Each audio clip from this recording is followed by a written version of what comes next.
തൃക്കാക്കരയുടെ ജനപ്രതിനിധിയും വ്യക്തിപരമായി വളരെ അടുത്ത സുഹൃത്തും ഉള്ള വ്യക്തിയുമായ ശ്രീമതി ഉമ തോമസ് കഴിഞ്ഞ ദിവസം വലിയൊരു അപകടം നേരിട്ടു. കൊച്ചി ജവഹർലാൽ നെഹ്റു സ്റ്റേഡിയത്തിൽ നടന്ന ഒരു മെഗാ ഇവൻ്റ്, അങ്ങനെയാണല്ലോ ഇപ്പോൾ പറയുക, മെഗാ ഇവൻറ്റിൻ്റെ ഫലമായി അവിടെ കെട്ടിയ ഒരു സ്റ്റേജിൻ്റെ സൈഡിലേക്ക് അവർ വീഴുകയായിരുന്നു എന്നാണ് ഔദ്യോഗികമായ ഭാഷ്യം. നിരവധി ചോദ്യങ്ങൾ അത് ഉയർത്തിയിട്ടുണ്ട്. ഇപ്പോൾ തന്നെ കേരളത്തിൻ്റെ പൊതുമണ്ഡലത്തിൽ ആ പരിപാടിയുടെ ഔചിത്യം തന്നെ ചോദ്യം ചെയ്യപ്പെടുന്നുണ്ട്. ആ പരിപാടി കൊണ്ട് ഭരതനാട്യത്തിന് എന്താണ് ഗുണം, അല്ലെങ്കിൽ കലയ്ക്ക് എന്താണ് ഗുണം എന്നറിയില്ല.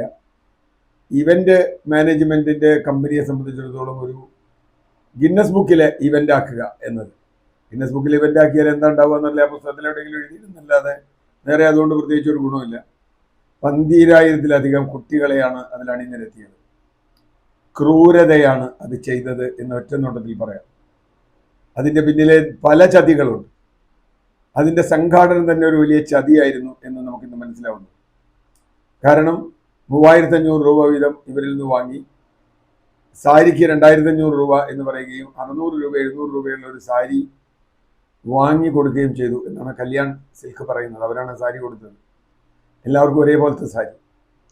അപ്പോൾ അവിടെ മുതൽ അതിൻ്റെ തട്ടിപ്പ് തുടങ്ങുന്നു. ഇവരെ ദിവ്യ ഉണ്ണിയുടെ പേര് ആദ്യം ഉപയോഗിച്ചില്ല. പിന്നീട് ദിവ്യ ഉണ്ണിയാണ് ഇതിൻ്റെ സംഘാടക അല്ലെങ്കിൽ പ്രധാന വ്യക്തി എന്ന രൂപത്തിൽ അവതരിപ്പിക്കപ്പെട്ടു. നൃത്താധ്യാപികമാരെ ചാക്കിട്ട് പിടിച്ചാണ് ഈ കാര്യം നടത്തിയത്. നൃത്താധ്യാപികമാർക്ക് ചില ഇൻസെൻറ്റീവുകൾ നൽകി. 25 പേരെ കൂടുതൽ കൊണ്ടുവന്നാൽ ഒരു സർട്ടിഫിക്കറ്റ്, 50 പേരെ കൂടുതൽ കൊണ്ടുവന്നാൽ, ഏറ്റവും കൂടുതൽ കൊണ്ടുവന്നാൽ അവർക്ക് ഒരു സ്വർണ്ണ നാണയം, ഇങ്ങനെയൊക്കെയാണ് അതിൻ്റെ വാഗ്ദാനങ്ങൾ. എന്ന് പറഞ്ഞാൽ ഒരു ചാക്കിട്ട് പിടുത്തം തന്നെയായിരുന്നു.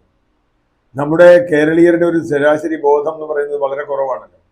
അതുകൊണ്ട് ഗിന്നസ് റെക്കോർഡ് തൻ്റെ കുട്ടിക്കും കിട്ടും എന്ന രൂപത്തിലൊക്കെ അവിടെ പോയത്. ഈ കുട്ടിക്ക് ഒരു റെക്കോർഡില്ല, ഒന്നുമില്ല, വെയിൽ കൊണ്ടത് മാത്രം മെച്ചം, കയ്യിലെ കാശും പോയി. അവിടെ 12 മണിക്ക് ഒരു വെയിലത്ത് അവരെ നിർത്തി വെയിൽ മുഴുവൻ നടത്തി കൊള്ളിച്ചു. ഒരു ഗ്ലാസ് വെള്ളം ഈ 3,500 രൂപ വാങ്ങിയ ആളുകൾക്ക് കൊടുത്തില്ല, ഒരു ഗ്ലാസ് വെള്ളം കൊടുത്തില്ല. ഇതൊരു വലിയ റാക്കറ്റാണ് എന്ന് നമുക്ക് പിന്നീട് മനസ്സിലായി. ആ റാക്കറ്റിൻ്റെ കഥയും പുരാണവും ഒക്കെ നമ്മൾ അന്വേഷിക്കും. എനിക്കതിലൊരു പ്രതീക്ഷയില്ലാത്ത കാര്യം, മോൺസൺ മാവുങ്കൽ എന്നൊരു തട്ടിപ്പുകാരനെ കണ്ടിട്ട് നമ്മളിപ്പോൾ അയാളെ പറ്റി വല്ലതും കേൾക്കാനുണ്ടോ? ഭൂലോക തട്ടിപ്പ് എറണാകുളം ടൗണിൻ്റെ നടുക്കിരുന്ന് നടത്തി കേരളത്തിലെ ADGP DGP ഒക്കെ അദ്ദേഹത്തിന് വെഞ്ചാമരം വീശാൻ പോയി. എന്നിട്ടും ഒന്നും സംഭവിച്ചില്ല. അയാൾ വളരെ കൂളായിട്ട് ചെറിയൊരു അറസ്റ്റൊക്കെ ആയിട്ട് ഇങ്ങനെ പോകണമെന്നല്ലാതെ എത്ര ആളുകളെ വഞ്ചിച്ചു എന്നറിയില്ല. അതുകൊണ്ട് ഈ തട്ടിപ്പിൻ്റെ പിന്നിൽ ആടുമാഞ്ചിയം പോലെ ഉള്ള ഒരു തട്ടിപ്പായി ഞാനിതിനെ കാണുന്നു. ആരും പിടിക്കപ്പെടാനുള്ള സാധ്യതയില്ല, കാശ് കിട്ടിയവർ പോയി. ഇനിയും ഇതുപോലെ തട്ടിപ്പുകൾക്ക് മലയാളികൾ വിധേയരാവും. അമ്മമാർക്ക് സ്വന്തം പെൺമക്കളെ ഗിന്നസ് റെക്കോർഡ് കിട്ടിക്കാൻ വേണ്ടി ഇങ്ങനെ ഒരുക്കി കിട്ടി കൊണ്ടുപോകുക എന്നുള്ള ആ ഒരു മോഹത്തിനെ ആണ് ഇവർ ചൂഷണം ചെയ്തത്. അതങ്ങനെയാണ് എല്ലാ കാലത്തും. ഇതിന് ഏറ്റവും പ്രധാനപ്പെട്ട മറ്റൊരു പ്രശ്നമുണ്ടായത് ബഹുമാനപ്പെട്ട MLA-ക്ക് അപകടം പറ്റിയപ്പോഴാണ്. ഒരുപക്ഷെ MLA-ക്ക് അപകടം പറ്റിയില്ലായിരുന്നുവെങ്കിൽ, അല്ലെങ്കിൽ വേറെ ചില ആളുകൾക്കാണ് പറ്റിയെങ്കിൽ, കുട്ടികൾക്ക് വല്ലതുമാണെങ്കിൽ ഇതൊരു വാർത്തയെ ഒരുപക്ഷെ ആകുമായിരുന്നില്ല. ഇപ്പോഴാണ് ഇതിനെപ്പറ്റിയുള്ള ചോദ്യങ്ങൾ ഉയർന്നു വരുന്നത്. ഇതിൻ്റെ സംഘാടനത്തെക്കുറിച്ച് മാത്രമല്ല, ആ സംഘാടനത്തിൽ അവിടെ സ്റ്റേജ് പണിതത് GCDA-യുടെയാണ് സ്റ്റേഡിയം എന്ന് നമുക്കറിയാം. അവിടെ ഒരു പരിപാടി നടത്തണമെങ്കിൽ GCDA-യുടെ സമ്മതം വേണം. GCDA പെർമിഷൻ കൊടുത്തു. 20-25 കണ്ടീഷൻ വെച്ചിട്ട് പെർമിഷൻ കൊടുത്തു GCDA പറഞ്ഞു. ഞാൻ എൻ്റെ സ്ഥലത്ത് ഒരു പരിപാടി നടത്താൻ പെർമിഷൻ കൊടുക്കുമ്പോൾ അതിന് ഇന്ന കണ്ടീഷൻ. എന്താ കണ്ടീഷൻ? കോർപ്പറേഷൻ്റെ അനുമതി വേണം, ഫയർ ആൻഡ് സേഫ്റ്റിയുടെ അനുമതി വേണം, അങ്ങനെ നിരവധി ഔദ്യോഗിക ഏജൻസികളുടെ ഒക്കെ അനുമതി വേണം. ഈ നിർമ്മാണത്തിന് ഈ അനുമതി എടുത്തിരുന്നുവോ എന്ന് GCDA നോക്കിയോ? GCDA-യുടെ എഞ്ചിനീയർ നോക്കിയോ? നമുക്കറിയില്ല, നോക്കിയിട്ടുണ്ടാവില്ല. കാരണം ഈ സ്റ്റേജ് പണിതത് അതിന് ഫയർ ആൻഡ് സേഫ്റ്റി ഒന്നും ആവണ്ട, സാധാരണ ബുദ്ധിയുള്ള ഒരാളവിടെ പോയി നോക്കിയാൽ അറിയാം സ്റ്റേജ് വളരെ അപകടകരമാണെന്ന്. പിറ്റേ ദിവസം മാധ്യമങ്ങൾ അത് തുറന്നു കാണിച്ചു. 15 അടി ഉയരത്തിൽ ഒരറ്റത്ത് ഒരു കൈവരി പോലും ഇല്ലാതെ ഒരു സ്റ്റേജ് ഇങ്ങനെ നിർത്തിയേക്കുക. ഒരു വരി കസേര ഇടാവുന്നിടത്ത് 3 വരി കസേര ഇട്ടു. അങ്ങനെ എന്നിട്ടോ സാംസ്കാരിക മന്ത്രിയും സ്ഥലം MLA-യും അടക്കം ഒരുപാട് ആളുകൾ, പ്രത്യേകിച്ചും പോലീസ് ഉദ്യോഗസ്ഥന്മാർ, ADGP ശ്രീജിത്ത് അടക്കമുള്ള ആളുകൾ അവിടെ ഉണ്ടായിരുന്നു എന്നാണ് ഞാൻ മനസ്സിലാക്കുന്നത്. അങ്ങനെ ഉള്ള ഒരു വേദിയിൽ ഈ MLA-ക്ക് അപകടം പറ്റുന്നു. ഈ വേദി നിർമ്മിക്കാൻ ആര് അനുമതി കൊടുത്തു? ഈ വേദി ആര് പരിശോധിച്ചു? കോർപ്പറേഷൻ എഞ്ചിനീയർ ഉണ്ടായിരുന്നവർ പരിശോധിച്ചു, ഫയർ ആൻഡ് സേഫ്റ്റിക്കാർ പരിശോധിച്ചു. ഇനി ഇപ്പോൾ പറയുന്നത് സംഘാടകർക്ക് ഉത്തരവാദിത്തമുണ്ട്. തീർച്ചയായിട്ടും ഉണ്ട്, സംഘാടകർക്ക് പൂർണ്ണ ഉത്തരവാദിത്തമുണ്ട്, ഇല്ലയെന്ന് പറയുന്നില്ല. പക്ഷേ അതിനേക്കാൾ ഉത്തരവാദിത്തം ഇവിടെ മനുഷ്യന്റെ ജീവൻ രക്ഷിക്കാൻ നമ്മുടെ നികുതി പണം ശമ്പളമായി വാങ്ങുന്ന ഉദ്യോഗസ്ഥർക്കാണ്. അതിനാണല്ലോ അവരെ വെച്ചേക്കണേ. എന്തിനാണ് ഫയർ ആൻഡ് സേഫ്റ്റി, എന്തിനാണ് കോർപ്പറേഷൻ, എന്തിനാണ് GCDA എഞ്ചിനീയർമാരും വലിയൊരു പട തന്നെ വെച്ചിട്ടുള്ളത്? ഇത്തരം കാര്യങ്ങൾ ചെയ്യുമ്പോൾ അപകടമില്ലാതിരിക്കാൻ വേണ്ടിയാണ്. അവരൊന്നും ചെയ്തില്ല. സംഘാടകരെ ഇപ്പോൾ 1, 2, 3 പേരെ അറസ്റ്റ് ചെയ്തിട്ടുണ്ടെന്ന് കേൾക്കുന്നു. അതൊന്നും ഒരു കാര്യമൊന്നും എനിക്ക് തോന്നുന്നില്ല. അതൊക്കെ വായുവിൽ അലിഞ്ഞു പോകും കുറച്ച് കഴിഞ്ഞാൽ, നമ്മൾ മറന്നു പോകും. പാവം MLA മാത്രം ഒരു ബലിയാടായി. MLAയുടെ എങ്ങനെയെങ്കിലും ആരോഗ്യം തിരിച്ചു കിട്ടട്ടെ എന്നുള്ള പ്രാർത്ഥന ഞങ്ങൾക്കൊക്കെ ഉള്ളത്. കാരണം എന്താ വെച്ചാൽ ഇതിലിപ്പോൾ വേറെ അന്വേഷണം നടക്കാൻ യാതൊരു സാധ്യതയില്ല.